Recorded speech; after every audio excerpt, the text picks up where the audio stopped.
बोला पुण्यश्लोक शिवछत्रपती श्री शिवाजी महाराज की जय. शिवरायांच्या या पदस्पर्शाने पावन झालेल्या या पुण्यभूमीत मी संदीप ढवळे आपल्या सर्वांचं सहर्ष स्वागत करतो. ज्या रायगडावरती आपण आलात, खरं तर जीवनात आलेल्या प्रत्येक मनुष्यानेच आणि या महाराष्ट्रात तर जन्म घेतलेल्या प्रत्येक नागरिकाने एकदा तरी या रायगडाची वारी केली पाहिजे. आणि महाराष्ट्राचे आराध्य दैवत हिंदवी स्वराज्याचे संस्थापक छत्रपती श्री शिवराय यांच्या सिंहासनासमोर, यांच्या समाधीसमोर नतमस्तक व्हायला पाहिजे, मानाचा मुजरा केला पाहिजे. म्हणून तर कविभूषण म्हटले होते ना कि काशी की कला जती मथुरा में मस्जिद बसती, काशी की कला जती मथुरा में मस्जिद बसती, अगर मेरे शिवराय न होते तो आज सुन्नत सबकी होती. तसंच विसरलं नाही पाहिजे. तर त्या राष्ट्रमाता राजमाता जिजाऊ महासाहेबांना की जिजाऊ आपण जन्माला आला नसता तर अंगणामध्ये दिसले नसते तुळस, आणि राज आपण जन्माला आला नसता तर मंदिरावरतीच दिसले नसते कळस. अशी मोगलांनी या महाराष्ट्राची अवस्था करून ठेवली होती. परंतु याच्यापासून पालनहार, याच्यापासून संरक्षण करण्याकरता 19 फेब्रुवारी 1630 ला महाराजांचा जन्म शिवनेरी किल्ल्यावरती झाला. आणि ज्या पवित्र पुण्यभूमीत तुम्ही आलात, याच रायगडाने पाहिला तो नेत्रदीप सोहळा 6 जून 1674चा दिवस. राजांचा राज्याभिषेकाचा सोहळा याच रायगडावरती संपन्न झाला. आणि नको पाहायला पाहिजे होता तो दिवस देखील याच रायगडाच्या पदरी पडला. 3 एप्रिल 1680 ला महाराजांनी आपला अखेरचा श्वास याच ठिकाणी राहत्या राजवाड्यामध्ये सोडला. आता वार्ता करूया इसवी सन 1656च्या कालावधीमध्ये मराठ्यांचं, छत्रपती श्री शिवरायांचं हे वाढतं स्वराज्य आणि वाढता साम्राज्य विस्तार लक्षात घेता पुण्यातील वेल्हा तालुक्यातील किल्ला राजगड किल्ला स्वराज्याची पहिली राजधानी राजांना अपुरा पडू लागला. राजांची नजर गेली की कोकणातला एक डोंगर रायरी नावाचा अर्थात हा रायगड राजधानीच्या दृष्टीने अतिशय महत्वाचा किल्ला. पाहता तर हा डोंगर जावळीचे चंद्रराव मोरे, जे की आदिलशाहचा सरदार, आदिलशाहची चाकरी करत होते, यांच्या ताब्यामध्ये असणारा हा किल्ला. महाराजांनी पत्रव्यवहार केला थेट त्या मोऱ्यांशी.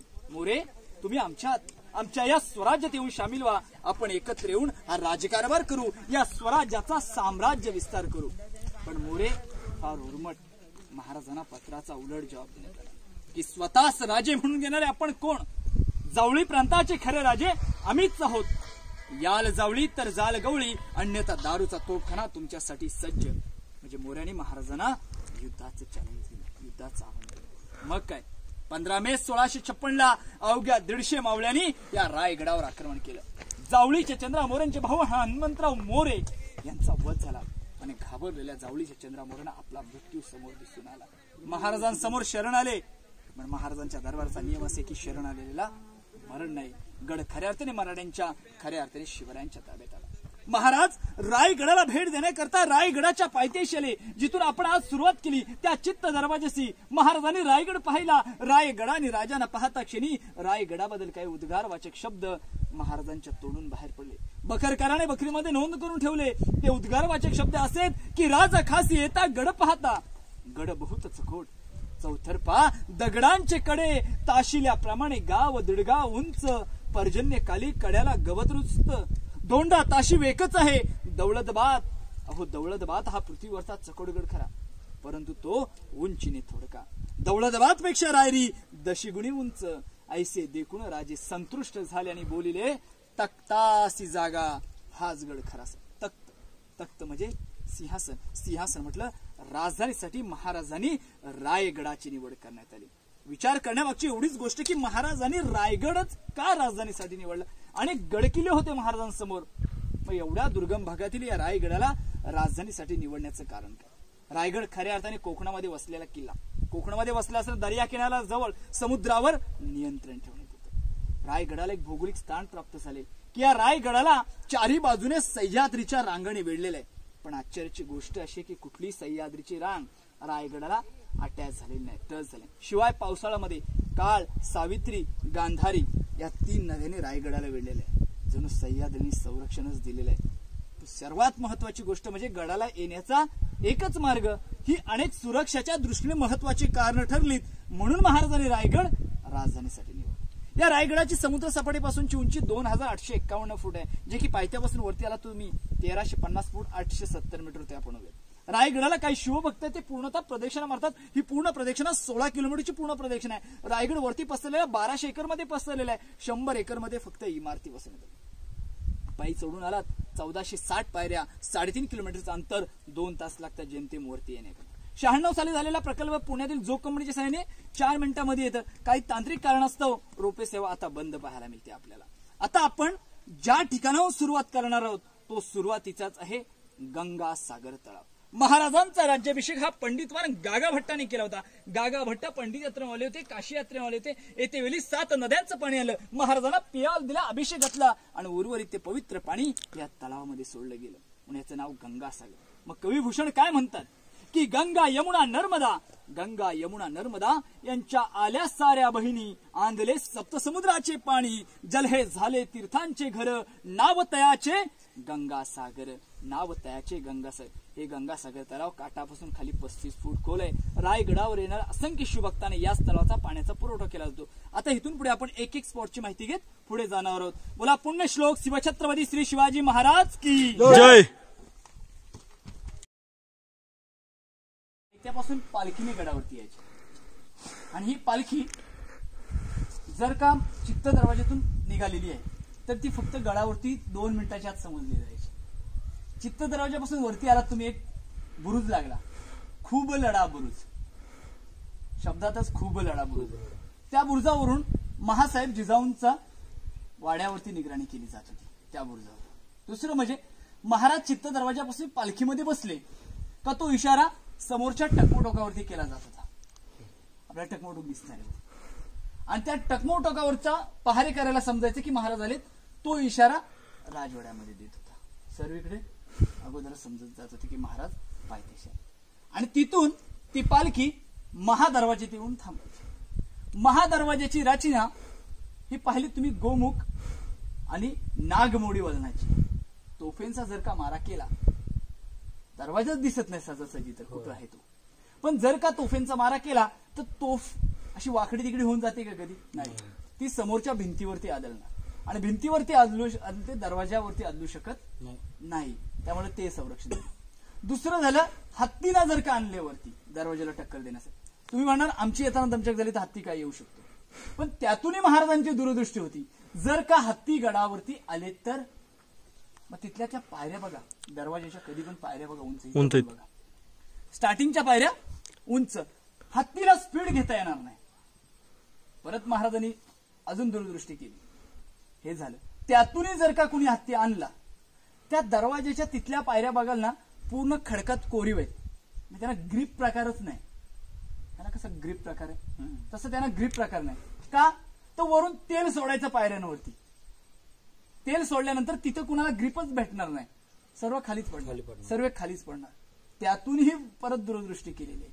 त्यातूनही ग्रीप घेऊन जर कोण का वरती आले तर त्याच्या चारी बाजूला असे होल्स आहेत बघा, छोटे छोटे. तिथून नेम धरून भाले उकलतं तेल फेकलं जात होतं. ह्यातूनही जर झालं, अजूनही दूरदृष्टी, ह्यातूनही जर वरती झालं तर दरवाजाच्या वरतीच बलाढ्य 2 पाण्याची टाकी आहेत. बाहुबली पिक्चर मध्ये दरवाजावरती पाणी सोडले जातं. आपलाच इतिहास वाचून त्यांनी त्याच्यामध्ये त्या डायरेक्टरनी सांगितलेले पण एका मुलाखतीमध्ये की मी महाराजांचाच इतिहास वापरून काही सीन पहिल्यांदा ते हे लावतात बघा, मशाली आपलाच आहे, परत ते पाणी सोडतात हे आपलंच आहे. तर ती टाकी फोडायची. टाकी फोडल्यानंतर प्रचंड पाण्याचा लोट दरवाजावरती येऊन आदळणार आणि जो आलेले सर्व ते होऊन जाणार. अशी दूरदृष्टीने महादर आणि बलाढ्य अशी तडबंदी केलेली आहे. तडबंदीला तोफा टाकलेल्या आहेत, दगड्यांचे साठे वरती ठेवलेले आहेत. असा महादरवाजा, बेबलकट महादरवाजा, जय आणि विजय, ते 2 बुरुज आपल्याला पाहायला. तिथून वरती आलो की ही लागते पालखी दरवाजा. महाराजांची पालखी या ठिकाणी येऊन थांबत होती आणि इथून महाराज किल्ल्याच्या बालेकिल्ल्यामध्ये प्रवेश केला जात होता. या ठिकाणी पालखी दरवाज्यातून, म्हणून याला पालखी दरवाजा असं म्हणतात. आता बालेकिल्ला म्हणजे गडाचाच भाग असतोय. रायगडावरचा किंवा गडाच्या सर्वात उंचच्या भागाला, सर्वात महत्वाच्या भागाला, ज्यामध्ये अष्टप्रधान, राणीवासा, राजवाडा, राजदरबार, सभागृह, नगारखाना, खलबतखाना, टांगसाल अशा महत्वाच्या इमारती असतील तर त्याला बालेकिल्ला असं म्हणतात. आता आपण बालेकिल्ल्यामध्ये प्रवेश करूया. हे पहा, रायगडाच्या बालेकिल्ल्यामध्ये आपण प्रवेश केला आणि बालेकिल्ल्यामध्ये आपण प्रवेश केल्याच्या नंतर या 6 दरवाजे लागतात. छत्रपती श्री शिवरायांना 8 राण्या होत्या. आता 8 राण्या सांगितल्यानंतर ज्यांचा इतिहास कमी असतो, ज्यांचं वाचन कमी असतं, या लोकांना आश्चर्य वाटतं की महाराजांना 8 राण्या. परंतु यामागे एक राजकीय हेतू होता. साम्राज्य विस्ताराची यामागे कल्पना होती की महाराष्ट्रात नामवंत सरदार घराणे होते. मोहिते, निंबाळकर, गायकवाड, शिर्के, देशमुख, जाधव असे नामवंत सरदार घराण्याशी महाराजांनी आपलं सोयीर संबंध जोडले, नातेगोती जोडली. यांच्याशी नातेगोती जोडल्या असता यांच्याकडे काही सैन्य होतं. हे सैन्य शिवाजी राजांच्या सैन्यामध्ये सामील केलं. महाराज जर ठरवलं एखाद्या प्रदेशावरती आपल्याला आक्रमण करायचंय, त्यामध्ये कुठल्या प्रकारचा अडथळा निर्माण करत नव्हते. मक्तेदारी बंद झाली आणि अशा दूरदृष्टी ह्या गणवी काव्यामुळे महाराजांनी 8 राण्या केल्या होत्या. 8 राण्यांपैकी गडावरती मात्र 6 राण्यांचे 6 महाल पाहायला मिळतात. प्रश्नचिन्ह निर्माण होतं की उर्वरित 2 राण्या कुठे होत्या. तर सहीबाईंचे निधन हे राजगडावरती झालेले शंभूराजे अवघे 2 वर्षाचे असताना. पद्मावती मंदिर आहे, त्या पद्मावती मंदिराच्या समोरच त्या ठिकाणी त्यांची समाधी आपल्याला पाहायला. दुसऱ्या होत्या पुतळाबाई. या पुतळाबाई खाली पाचाड गावामध्ये जिजाऊंच्या सेवेसाठी होत्या. उतरत्या वयामुळे रायगडाचं वातावरण त्यांना सण नव्हते, त्या खाली पाचाड गावामध्ये राहत असत. हा एका राणीचा 1 माल असे 6 माल एका लेवलमध्ये पाहायला मिळतात. आज रायगड ह्या स्थितीत देखील आपल्याला पाहायला मिळतो. परंतु प्रश्न निर्माण होतो की ह्याच्यावरती छत गेलं कुठं. महाराष्ट्रातील हर एक गडकिल्ल्यांची हीच अवस्था आहे, बरोबर ना. पडझड झालेली अवस्था. ते जर उलट्या पाल तर राजस्थान साईडचे मात्र गडकिल्ले जसेच्या तसे आहेत. मग महाराष्ट्रातील गडकिल्ल्यांची अवस्था का. इथं येऊन लोकांना असा प्रश्न, त्यामागचा इतिहास कळला पाहिजे. मराठ्यांनी इंग्रजांना शेवटपर्यंत लढा दिला. मोडेल पण वाकणार नाही ही मराठ्यांची जात होती. मराठे कुणासमोर झुकले नाहीत, कोणासमोर वाकले नाहीत आणि कधी कुणासमोर शरण गेले नाहीत. बिना राजाचा महाराष्ट्र 10-10 वर्ष लढत राहिला. हुजूर ये मराठे क्या खाते, क्यों इतनी उनको ताकत आ जाती. तर ते काय खाईत नव्हते. त्यांना छत्रपतींचा वारसा होता, छत्रपतींचा इतिहास होता. आपल्या राजांनी काय केलंय, ह्या छत्रपतींच्या इतिहासामुळे महाराष्ट्रातील मराठे लढत राहिले. इंग्रजांनी पाहिलं या मराठ्यांना एवढी ताकद, एवढी प्रेरणा या छत्रपतींच्या इतिहासामुळे, या छत्रपतींच्या गडकिल्ल्यामुळे येते. मग आपण काय करूया, ह्यांचे गडकिल्ले नष्ट करू, ह्यांचा इतिहास नष्ट करू, हे पोखले होऊन जातील. मग तो भयानक दिवस ठरला 10 मे 1818चा.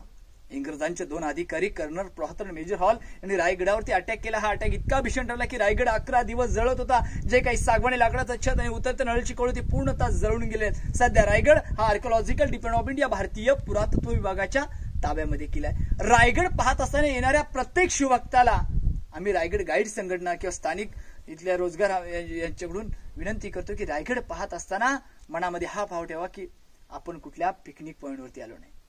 रायगड हा कुठल्या प्रकारचा पिकनिक पॉइंट नाही. रायगड हा तीर्थस्थान आहे, छत्रपतींचा राजधानी केलाय आणि या राजधानीचे येणाऱ्या शिवभक्तांना आपल्याला याचं पावित्र्य राखायचं. आपल्याकडे असणारा कुठल्याही प्रकारचा कचरा या ठिकाणी कचरा पेटीमध्ये टाकायचा आहे. अनेक ठिकाणी आपल्याला चपला खाली काढून दर्शनासाठी वरती जायचे.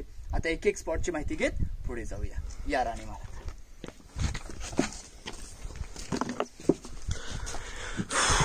शौचालयाचा वापर करा, घरोघरी शौचालय बांधा असे जाहिराती लावतात. पण आपल्या राजांनी तर 400 वर्षापूर्वी आपला आदर्श दाखवून दिलेला आहे. त्यावेळेला अटॅच टॉयलेटची व्यवस्था आज आपल्याला पाहायला मिळते. त्याच इंग्रजांनी कमोड सिस्टीम मध्ये आणलं, सिस्टीम मध्ये पुढे गेलं. आज जगामध्ये इंग्लिश टॉयलेट आणि इंडियन टॉयलेट 2च प्रकार आहेत. त्यातला इंडियन टॉयलेट खरी पद्धत काय होती ती आज आपण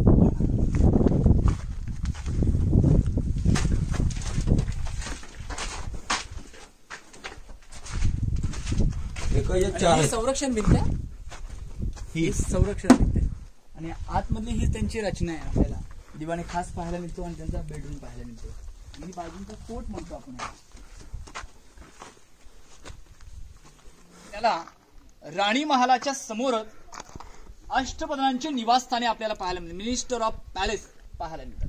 छत्रपती श्री शिवरायांचे अष्टप्रधान मंत्रिमंडळ होतं आणि या मंत्र्यांची रायगडावर राजधानीवरती या ठिकाणी राहण्याची व्यवस्था होती. 350 गडकिल्ल्यांचा कागदोपत्री व्यवहार याच ठिकाणी केला जातो. याच ठिकाणी अनाजी पंत राहत होते आणि याच्या साईडला आपल्याला कैद्यांच्या कोठड्या किंवा धान्याचं कोठार असं पाहायला मिळतं. पण याला कैद्यांच्या कोठड्या म्हणायला गेलो आणि इतिहासाच्या दृष्टीने विचार करायला गेलो तर हे कैद्यांच्या कोठड्या असू शकत नाहीत. या साईडला अष्टप्रधानची वाडे, या साईडला राणीवसा आणि आपण आता जाणार ते महाराजांच्या राहत्या राजवाड्यामध्ये जाणार. जर का कैदी या ठिकाणी ठेवले तर ते कैदी ओरडणार, किंकलणार, राण्यांना त्रास होणार, अष्टप्रधान त्रास होणार आणि महाराज राजवाड्यामध्ये असतील तर त्यांना त्रास होणार. म्हणून महाराजांच्या काळामध्ये याचा उपयोग फक्त आणि फक्त धान्य कोठा म्हणून केला. महाराजांच्या उत्तरार्धात म्हणजे 1733 ते 1818 पेशवाई सत्ता गडावरती आली आणि या पेशवाने या गडाचा उपयोग फक्त आणि फक्त कैद्यांना ठेवण्याकरता केला. याच्या 2 दिवस, त्याच्या 2 दिवस आणि त्याच्या 2 दिवस, 6 दिवस झाले की 7व्या दिवशी जर का त्याने शिक्षा कबूल नाही केली की त्याचा टकमो टोकावरून कडेलोट केला जायचा. एक 22 फूट, 20 फूट आणि 15 फूट कोल.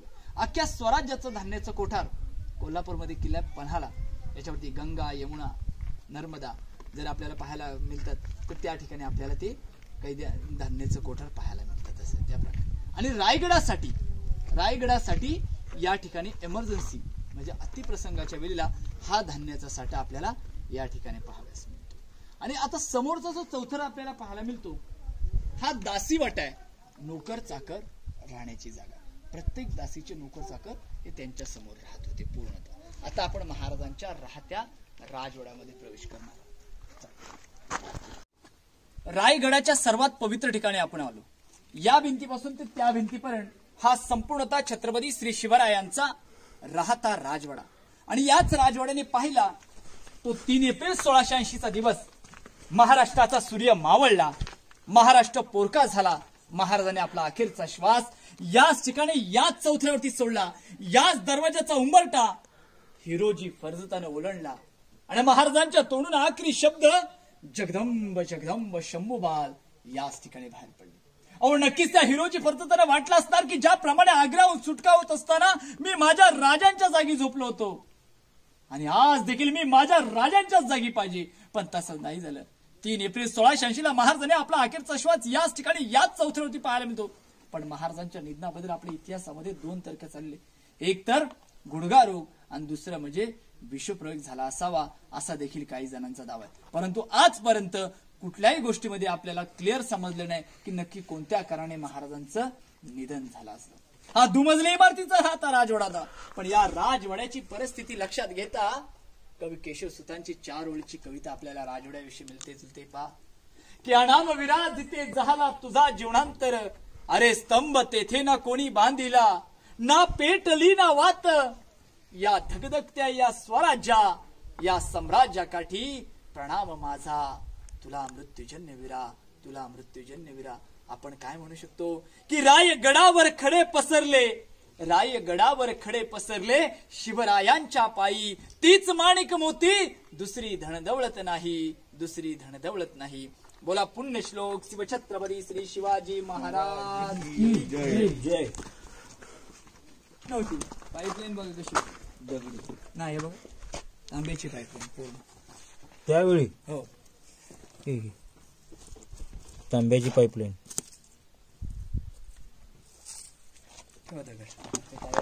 हे पहा ज्या ठिकाणी आपण आलो हा सज्जा बाल्कनी गॅलरी. कधी विचार केलात का 8 प्रधान, 8 राण्या, अष्टकोणी सिंहासन, अष्टकोणी राजमुद्रा आणि अखेरकार अष्टकोणी समाधी. आणि आता पण आपण आलोत ना अष्टकोणी सज्जामध्ये आलो. खास महाराजांसाठी नियोजित पद्धतीत बनवलेला हा सज्जा बाल्कनी गॅलरी. आता तुम्ही सायंकाळच्या वेळेला पण कधी 12 वाजता जरी आलात तर इथे 1 वाजता तरी तुम्हाला अशा प्रकारे थंड हवा सापडेल. काय नियोजित पद्धतीने बनवला असणार त्यावेळी खास महाराजांसाठी हा सज्जा बाल्कनी गॅलरीची निर्मिती. समोरच्या साईडला महाराज इथे बसले तर 2 महत्वाच्या गोष्टींवरती महाराजांचं नियंत्रण असायचं. या साईडला टांगसाल मिंट करन्सी, स्वतःची कॉइन्स नाणी होती शिवराय सुवर्ण होऊन, हे कॉइन्स त्या ठिकाणी तयार केले जात होते. शिवाय अष्टकोणी राजमुद्रा, स्वराज्याचा प्रतीक चिन्ह वापरली जाणारी राजमुद्रा देखील त्या ठिकाणी कोरली जात होती. राजमुद्रा आपल्याला सर्वांना वाचता येत असं समज असतात, प्रत्येकाला समजली पाहिजे. काय शब्द कोरलेले की प्रतिपचंद्र लेखे व वर्धश्व विश्ववंदिता, प्रतिपचंद्र लेखे व वर्धश्व विश्ववंदिता, शाहे शिवस्वेशा मुद्रा भद्राय राजते. की प्रतिपेच्या कोरीच्या चंद्राप्रमाणे दिवसेंदिवस वाढत जाणारे हे राज्य शहाजी पुत्र श्री शिवरायांचं जनतेच्या कल्याणासाठी, जनतेच्या भल्यासाठी आहे. आणि खरोखरच तेव्हाचा शेतकरी खुशच होता अशा राजा होता. आता या साईडला आपल्याला आयताकृती खोली पाहावयास मिळते. खलबत खाना, चेंबर फॉर सिक्रेट डिस्कशन. स्वराज्याचे राज्याचे गुप्तहेर कोण होते तर बहिरूपी बहिर्जी नाईक. वेषांतर करण्यामध्ये पटाईत अनेक राज्यात जात होते, त्या राज्याचा वेषांतर करत होते, आपल्या स्वराज्याविषयी आपल्या राज्याविषयी काय चर्चा चाललेली ते आणून राजाने या खोलीच्या आतमध्ये सांगितलं जात होतं. म्हणून याला खलबतखाना असा म्हटलं जात. पूर्णतः आतमध्ये 10 बाय 10ची खोली आहे. वैशिष्ट्य त्या खोलीचं असं आहे सर की जर आतमध्ये सामान्य शब्दामध्ये चाललेले संभाषण बाहेर उभा असणाऱ्या पहारेकऱ्याला देखील आतमध्ये ऐकायला येत, बाहेर ऐकायला येत नव्हतं की आतमध्ये काय चाललेलं आहे, आणि कुठल्या प्रकारचा श्वास घ्यायला त्रास नाही असे नियोजित पद्धतीने सज्जा बाल्कनी खलबतखाना बनवण्यात आला. यायचं चल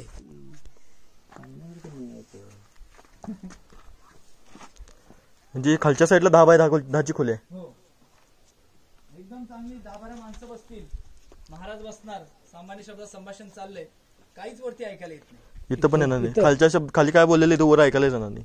जायचंय तुम्हाला सर, बघायचंय, मोबाईल लावायला लागतील. आणि महाराजांनी पहिला पण सांगितलं आपलं ढोकं फुटतं नाही पण समुद्राला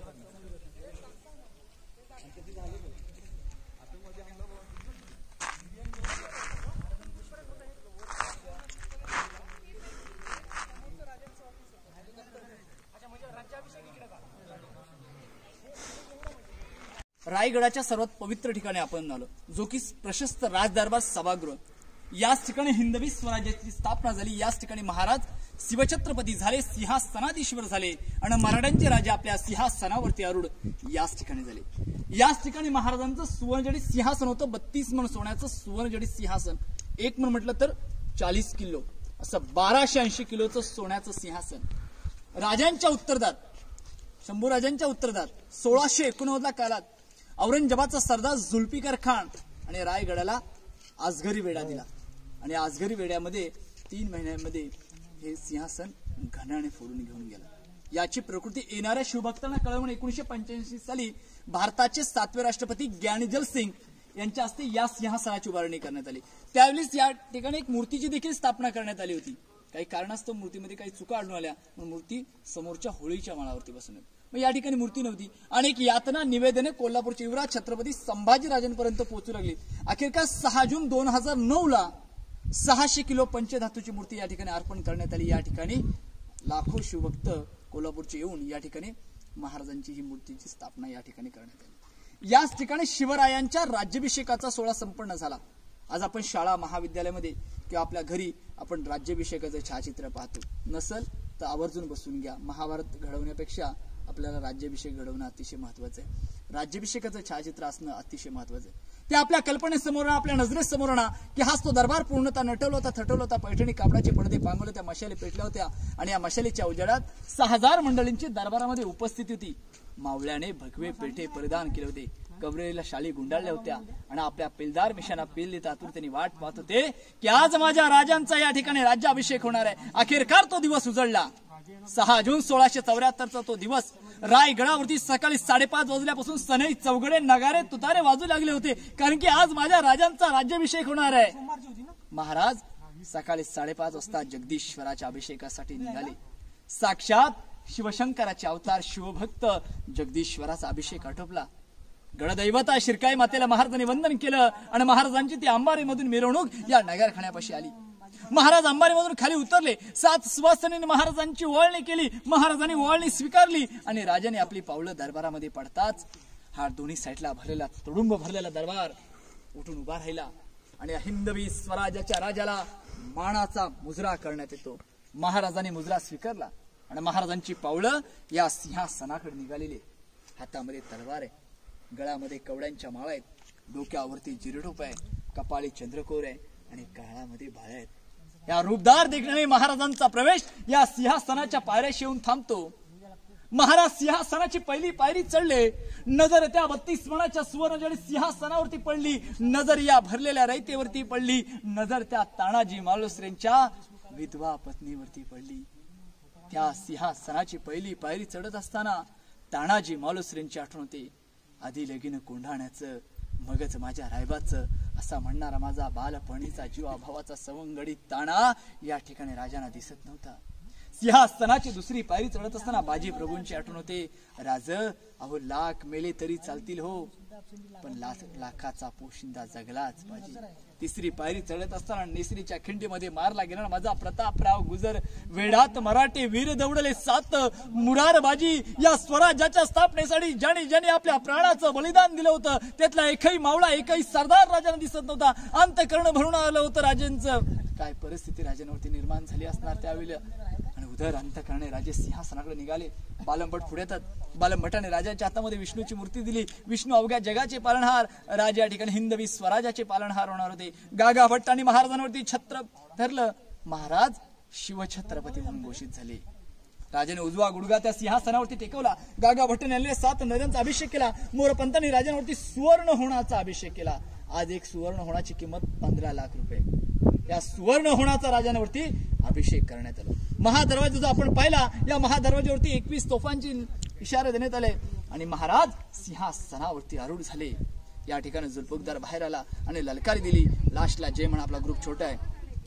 महाराज गणपती गजपती भूपती प्रजापते सुवर्ण रत्नदीपती न्यायालंकार मंडित शस्त्रास्त्र शस्त्र पारंगत राजनीती धुरंधर प्रौढ प्रताप पुरंदर क्षत्रिय कुलवतांस सिंहासनाधीश्वर महाराजाधिराज राजेश्वर छत्रपती श्री शिवाजी महाराज की जय.